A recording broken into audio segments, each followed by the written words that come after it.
and welcome to GreenBiz Studio. I'm Grant Harrison, Green Finance and ESG Analyst at GreenBiz Group, and I'm excited to be speaking today with Jess Wollmuth, a principal in the Climate Change and Sustainability Services Group at EY, about why EH&S is the foundation for ESG. Jess, it is a pleasure to have you with us. Same here. So, Jess, you've been working in the sustainability space for a bit of time now, and for all of us in this space, it can be hard work, it can be rewarding work, but it's above all exhausting work given the challenges we face in an industry trying to tackle quite complex issues that sit under that ESG acronym umbrella. So I'm curious personally, what motivates you to get up and do this work every day at EY? Yeah, like I imagine a lot of us in the GreenBiz community, I was really interested in making a positive environmental impact from, since I can remember. I think maybe if I trace it back, it was a family trip to Acadia National Park and saw the impact of acid rain on the trees in the park and really wanted to do something about it. Almost 30 years ago, I majored in environmental engineering.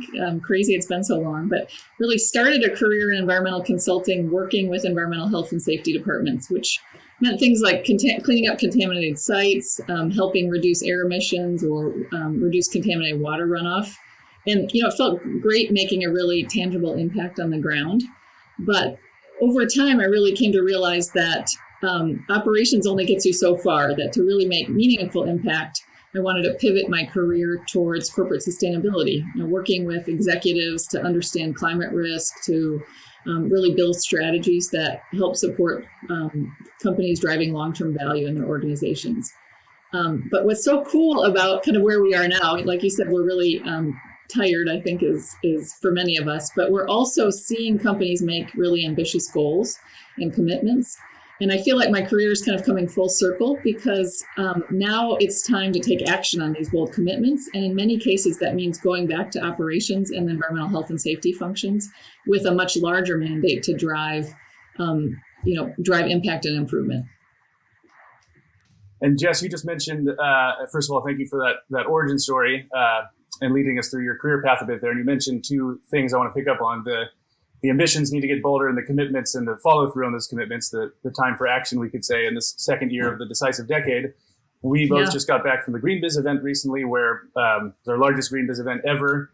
And we were joined by yourself and a number of senior EY sustainability leadership, and the energy and enthusiasm of the conversations, at least the ones I was privy to or involved in, were between various sustainable business leaders across sectors and geographies. It was really, really palpable energy that I haven't felt in quite some time. And I'm curious, in your world, personally, what are the business leaders asking right now? And can you give us just a sense internally of the conversations you're having with them?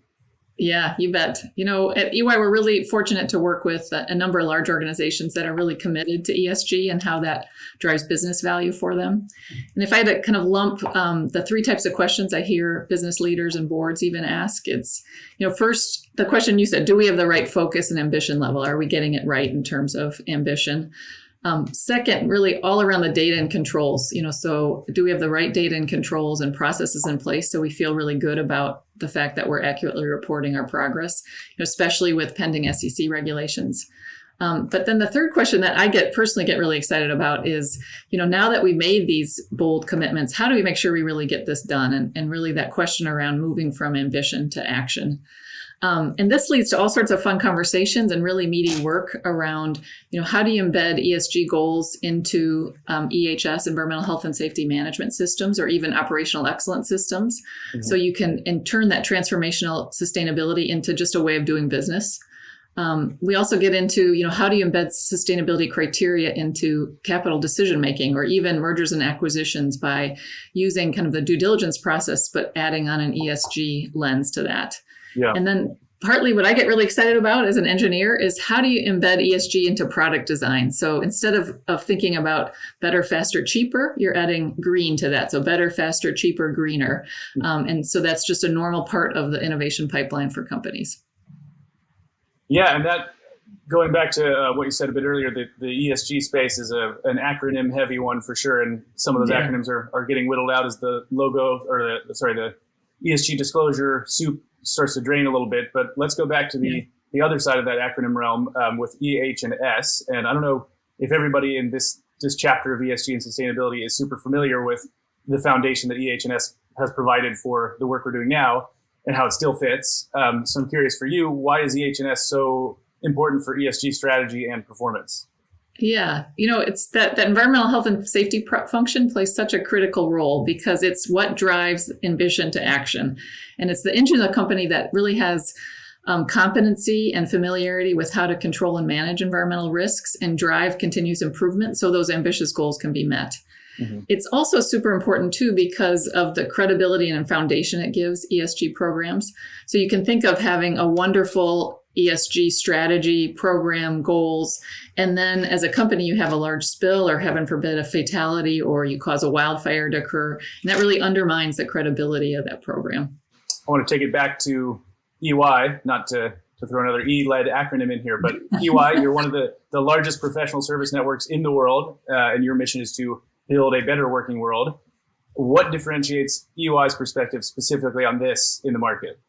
Yeah, thanks for asking that question. I think it really is the holistic approach we can provide to ESG and sustainability.